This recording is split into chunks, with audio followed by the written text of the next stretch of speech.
Nggak ada data bantahannya. Kayak gimana? Anda kan sudah mengetahui di Yohanes 13 nomor 2 itu ada bisikan iblis ke Yudas, ada ikut andil iblis ini dalam penyalipan Yesus. Ada jasanya dia dalam penebusan dosa. Pahlawan bagi Kristen seperti opini yang udah Ustadz ini. Loh, kok kenapa bukan jadi pahlawan? Kalau tidak ada iblis, nggak ada juga penebusan dosa.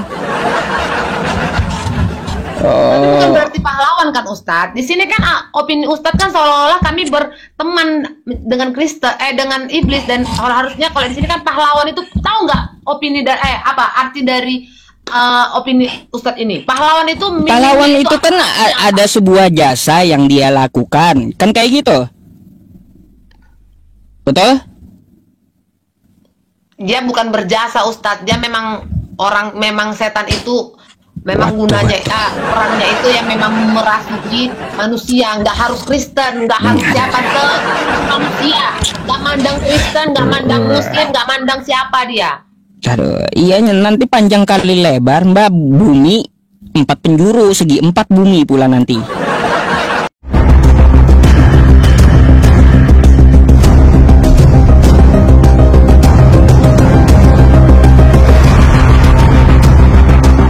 Tapi akhirnya muter ya kan. Pokoknya gitu aja Ustadz. Yang pasti saya mau bilang bahwasanya iblis dengan Kristen itu tidak pernah pahlawannya orang Kristen itu. Iblis itu bukan pahlawannya orang Kristen, dan orang Kristen itu bukan berkolaborasi dengan iblis. Udah, titik itu aja. Bukan mau membantah apa-apa. Jangan mengirim opini. Kan lagian Ustadz kan bertanya di sini kan. Saya mau menjawab selaku saya orang Kristen. Oh, udah kan jawabannya udah. Ya udah, kan itu kan bertanyanya kan gitu. Jadi saya jawabannya itu, tetap saya jawabannya bahwasanya kita tidak bersahabat dan tidak pernah mentolerir namanya iblis itu. Setan ya setan, itu harus diperangi. Dan juga Ustadz gini Ustadz, saya lihat kan Ustadz, kalau yang namanya kalau yang namanya Muslim itu kayak ngolok-ngolok Kristen, dia bawaannya seperti ini. Kenapa ya? Saya mau nanya dulu, kenapa ya? Siapa yang ngolok-ngolok Kristen, siapa? Kan itu Ustadz ngolok lah, seolah-olah macam mengolok-olok. Ini kan nanya ini. Enggak boleh nanya gitu. Iblis itu pahlawannya Kristen. Makanya kita tanyakan. Tuh ujung tanda tanya tuh ada tuh. Jawabannya tidak. Bisa terima ya Ustadz ya. Jangan lagi diolok-olok lah. Jawabannya tidak, tampilkan data bantahannya.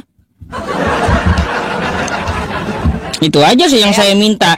Ibaratnya ada tertulis semenjak zaman dahulu di perjanjian lama, Yesus akan disalibkan tanpa andil iblis. Kalau ada data kayak gitu saya terima gitu. Tapi kalau Anda membantahnya dengan modal ngomong panjang kali lebar sama dengan tinggi, ya artinya belum terjawab juga. Nggak ada data bantahannya. Kayak gimana? Anda kan sudah mengetahui di Yohanes 13 nomor 2 itu ada bisikan iblis ke Yudas, ada ikut andil iblis ini dalam penyalipan Yesus. Ada jasanya dia dalam penebusan dosa. Bagi Kristen seperti opini yang udah Ustadz ini. Loh, kok kenapa bukan jadi pahlawan? Kalau tidak ada iblis, nggak ada juga penebusan dosa.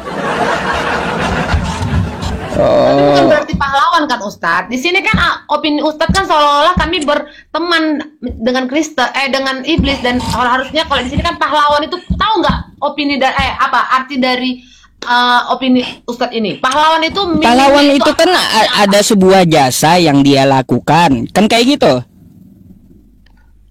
betul? Dia bukan berjasa Ustadz, dia memang setan itu.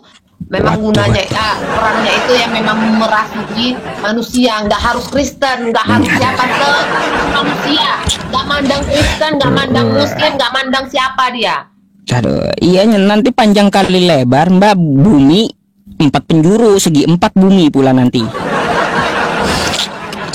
Sekarang gini aja ya Ustadz ya, kan ini banyak tuh di bawah tuh apa namanya netizen Ustadz. Pokoknya saya menjawab, saya selaku Kristen, kenapa saya nggak mau baca kitab, karena gini, nanti kita begini argumennya begini, karena gini Ustadz, Alkitab itu bukan untuk diargumenkan, bukan untuk diperdebatkan, ya kan Ustadz. Dan saya pun nggak mana ya, karena kan kemarin saya udah pernah juga, kita udah pakai data, bukan saya nggak mau bawa kitab, nanti saya jawab ini, Ustadz jawab lagi, kita panjang terus. Nah gini loh Ustadz, kayak saya kan seperti saya bilang, biarlah agama saya menjadi agama saya, kepercayaan saya, Ustadz juga seperti itu. Jangan giring-giring opini seperti ini. Kalau Ustadz memang bilang ini nggak mengolok-olok, oke, makasih. Tapi nggak ada juga yang giring opini, Mbak. Itu Ustadz kan bilang iblis pahlawan. Kita bertanya, bukan giring opini. Saya jawab, Ustadz bantah. Nah. Ya iyalah, kalau Anda membantahnya cuma ngomong doang, kagak ada data yang ditunjukkan sama saya, berarti belum kejawab.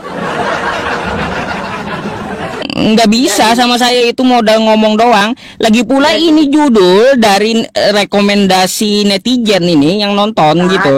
Alkitab itu bukan untuk diperdebatkan. Nah, itu satu. Yang kedua, Ustadz, memang dari kenapa Yesus datang dan Yesus disalibkan itulah penebusan. Bukan hanya untuk orang Kristen. Kan udah aku bilang juga kemarin sama Ustadz, bahwasanya Tuhan Yesus itu mengasihi seluruh umat manusia. Baik itu Ustadz muslim mau dia Hindu, Buddha, semua umat manusia dia sayang. Termasuk Ustadz. Kalau tanpa iblis dan Yudas, dosa Kristen nggak dihapus dong. Pertanyaan pedas muncul, siapa sebenarnya pahlawan di balik penyaliban Yesus menurut teologi Kristen? Kalau iblis sukses membisikkan Yudas, lalu Yudas yang menjual Yesus, dan tentara Romawi yang menyalibkan, bukankah secara tidak langsung mereka adalah pahlawan tak diakui dalam proyek penghapusan dosa? Ironis banget, yang disebut musuh besar umat justru jadi kunci utama skenario keselamatan. Jadi, iblis ini musuh, atau malah pahlawan terselubung. Sarkasnya, tanpa iblis dan Yudas, umat Kristen katanya nggak bakal punya tiket pengampunan dosa. Udah, jadi jangan terus Ustadz seolah-olah bukan menggiring, seolah-olah Ustadz ngolok-ngolok kita orang Kristen itu. Ngolok-ngolok nggak ada juga. Teman-teman, kenapa sih teman-teman semua ya? Sebelum saya naik, sebelum saya naik, siapa yang mengolok-olok, kita bertanya loh ya. Tadi sebelum saya naik juga itu si kakak-kakak juga udah membantah, tapi Ustadz tetap muter-muterin. Nah, seolah-olah membenarkan bahwasanya setan itu memang pahlawan Kristen. Cuman kakak itu nggak sebarbar saya, Ustadz. Iya, saya hanya menanyakan, kan kalaunya ada bantahannya. Oh, enggak. Di perjanjian lama ada tertulis Yesus itu tetap tersalib tanpa andil iblis, boleh. Kan gitu. Ya memang setan, memang iblis lah yang mengakibatkan maka kita jatuh ke dalam dosa melalui Adam dan Hawa. Pilihan si Hawa karena memakan buah pengetahuan yang sudah dilarang sama Tuhan Allah. Tapi bukan berarti setan jadi pahlawannya loh Ustadz. Paham nggak sih? Kan Ustadz bertanya. Datanya mana, Mbak? Gitu kan? Datanya mana? Kalau yang saya tahu kan ada jasa iblis tuh ke Yudas, kan kayak gitu. Kalau nggak karena setan, sederhananya gini. Karena setan, berarti setan, kalau nggak ada setan, Yesus nggak turun dari surga untuk menyelamatkan orang Kristen, gitu kan? Gitu istilah sederhananya, benar nggak? Nah terus? Kan itu kan, itu dulu benar kan?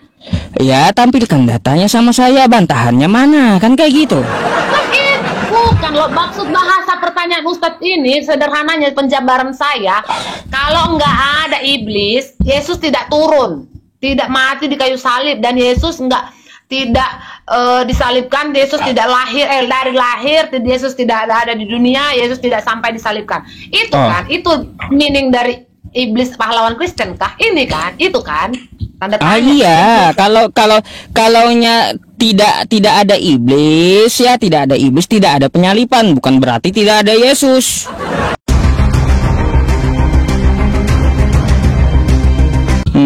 Ustadz, karena memang Yesus datang itu ya memang untuk menyelamatkan, karena memang itu Yohanes 3, karena begitu besar kasih Allah akan dunia ini, maka ia mengaruniakan anaknya yang tunggal, supaya setiap orang yang percaya kepadanya tidak binasa, melainkan beroleh hidup yang kekal. Nah, jadi karena tadinya sudah manusia itu sudah jatuh ke dalam dosa, Yohanes 3 tadi ayat 16 tadi.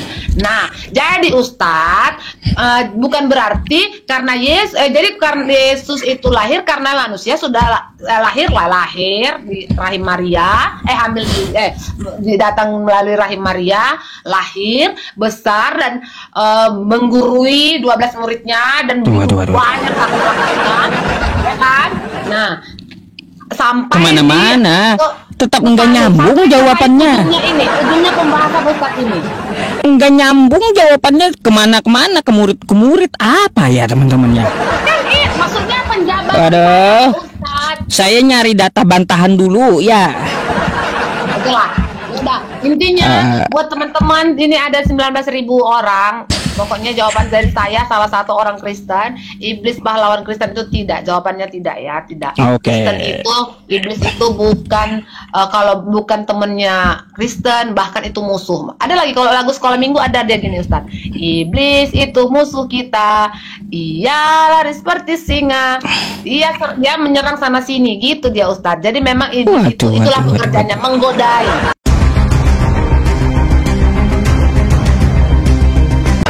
Iya. Dan bukan sahabatnya orang Kristen, iblis itu ya. Oke, udah. Bukan. Udah ya. Udah. Oke, terima kasih jawabannya ya. Thank you. Selamat malam. Nggak ada bantahannya, teman-teman. Kenapa ya? Ini kenapa sih dengan judul ini? Ada yang salah atau gimana gitu? Heran saya, ada yang salah kah? Judulnya ini, hah? Ada yang salah dengan judul ini?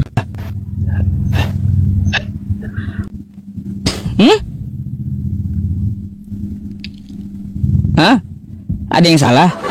Berat judulnya keren, terlalu berat, waduh, lanjut ngeri, ngeri.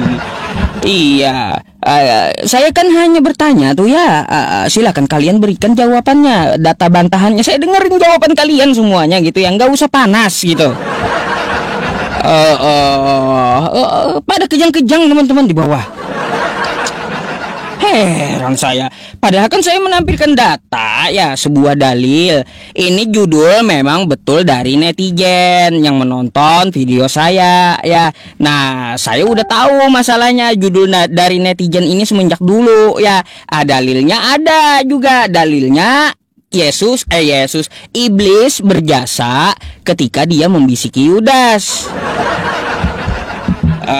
Kan gitu.